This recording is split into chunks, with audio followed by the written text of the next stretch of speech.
Welcome to Eden and Amadeus, the podcast, and we're getting ready to go on vacation, but we've got a few things we definitely need to talk about. Yeah, this week, by the way, was a short week. We had been in Nashville for CMA Awards Show Week, and we only had a couple of battles. So you'll catch up on the battles next week. Mm-hmm. But we wanted to have an opportunity to discuss Wicked while one of us has seen it and one of us has not.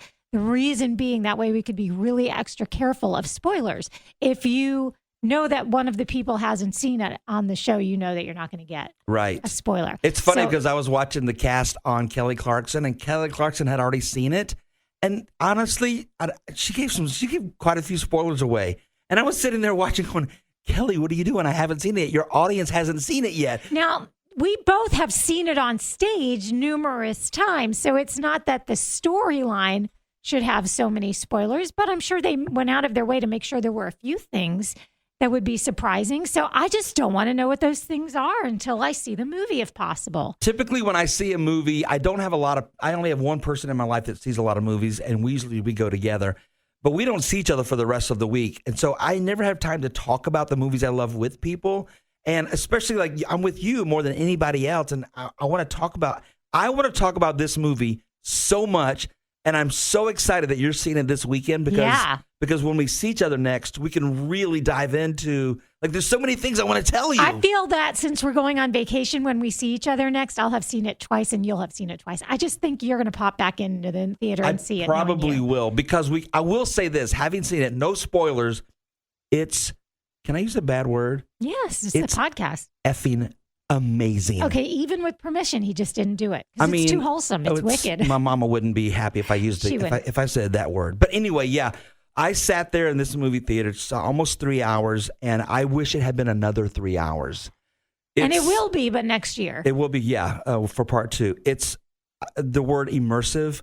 Like, the director did such an amazing job of just drawing you into this world that we already know from the movie The Wizard of Oz, but it's even more vibrant and more colorful, and the sound and the cast and even the extras, there's so many extras, and the dancing and the costumes, it's just overwhelmingly good. One of the things about Wicked, for those people, many of whom, like you and I, have seen it over and over again every time it comes to your city. I got to see it in New York, which is amazing. When I hear the opening notes of the overture at the beginning, I just go to this happy place. So when I say I've seen it 5 times on stage, I've listened to that soundtrack 100 times in complete order, which for such a musical show means I've gotten the whole gist of it. Mm-hmm. Basically, you almost relive the whole entire thing through the soundtrack. It's in your DNA now. I just can't wait. I know, but it's even more exciting knowing that I won't be disappointed because people are seeing it and saying such great things. Yeah, as of yesterday, it had a 99% rating on Rotten Tomatoes, and I believe it's going to have 100, and will continue to have 100. I just cannot wait to talk about some of the things that are in this movie that aren't in the stage production, mm-hmm. and see how happy you are with, because there's a lot of story to fill, a lot of things that they can add to this they couldn't do on stage. They have a responsibility to do it on a bigger screen. And I know that because I watched that special, Defying Gravity, Raising the Curtain on mm-hmm. Wicked, was on NBC, and you can obviously watch that on demand now. But they talked about how they showed the inner workings of how things were that you wouldn't see on stage, but because you are on film, you kind of have no choice. You have to really show one of the cool all things, of the details. Yeah, one of the cool things, too, we learned, and this is not a spoiler, but most of the scenes with Ariana and Cynthia were sang live while they were filming. Like, they didn't use a track. And the reason for that was both them and the director wanted them to be able to look each other in the eye and have the emotion of the moment. And if their lips quivered or whatever happened, they wanted to capture that live. And let me tell you, there's a couple of different signature songs where that is so effective. Like, I'm moved right now just thinking about it. It's amazing. Well, I suggest you go back and watch this special because it was beautifully done, really nice. They both used, Ariana and Cynthia both used a lot of video from their own phones. So you really got to see this friendship grow. And the director, John Chu, he had the foresight to have each of them record their feelings on the first day of filming and showed it back to them on this special. It was really cool. Well, it's funny because Kristen Chenoweth was on Kelly Clarkson the day before the cast was, and she told this great story. She met Ariana when she was like 8. Yeah. Ariana came running up to her and hugged her and said, I want to play Glinda one day. And then when she got the role, she called Kristen because now, they've been friends for years. And then Kristen was with her, sitting next to her for the premiere. And when it was over, they were both crying. And she said, Ariana looked over and said, are you proud of me? And she said, I'm so proud of you. Oh my gosh, I have goosebumps. I can't stand it. I know, it's so cool. So if you've listened this long, then you probably have some kind of a love for musical theater. So we would love to introduce you to a really great guy, so talented. Yeah, he's starring in the touring production of Ain't Too Proud to Beg, The Life and Times of the Temptations. And this is our conversation with Lowe's Moore. Good morning. Thank you for taking a call so early in the morning. This isn't probably the best time of day for you to be doing anything with your voice, huh? Oh, no, it definitely is. I think you get into a routine of, just being up, going to the gym. So this is perfect. Oh, good. Perfect is what we were striving for. All right. Oh, cool. Hey, Lowe's, when I was doing some research on you, are you related to the basketball great Lowe's Moore? Oh, yes, that's my dad. Oh, my gosh, that's so cool. Because I was looking you up, and I'm like, wait a minute, there's another guy named Lowe's Moore. It's got to be a relation. Right. He's the basketball player. I'm the singer. So it's like High School Musical, Exactly. Lowe's, you're part of the touring group of Ain't Too Proud to Beg, The Life and Times of the Temptations, which is coming to Jacksonville December 5th through the 8th, part of the FSCJ Artist Series production. We're super excited. I was watching some of the video and listening to some of the Temptation songs in preparation to talking to you, and I got fired up for this show. You must be super excited to be doing this nightly. Oh, yeah. It's honestly such an honor, and the music is so much fun. The dancing, the choreo, the costumes, you really get transported back to the time, so you're going to enjoy this one. Go ahead. It's like a double whammy to have the responsibility of being on a Broadway production plus playing somebody that everybody already knows about. It really is, but honestly, it's a lot of fun, and it's an honor. And, I think myself and a lot of our castmates take that, as such as well. Mm-hmm. So seriously. You play Eddie Kendricks. You get to perform some of the best songs that they've done. Oh, that's how I feel. What did you learn Eddie, about? I was going to say his voice is just so beautiful and it's so iconic, and so I think definitely the songs, they speak for themselves. What did you learn about him and the Temptations from this show, and what are we all going to learn that we didn't know? Oh, I think you're really going to see how much he loves his brothers and fights for his brothers.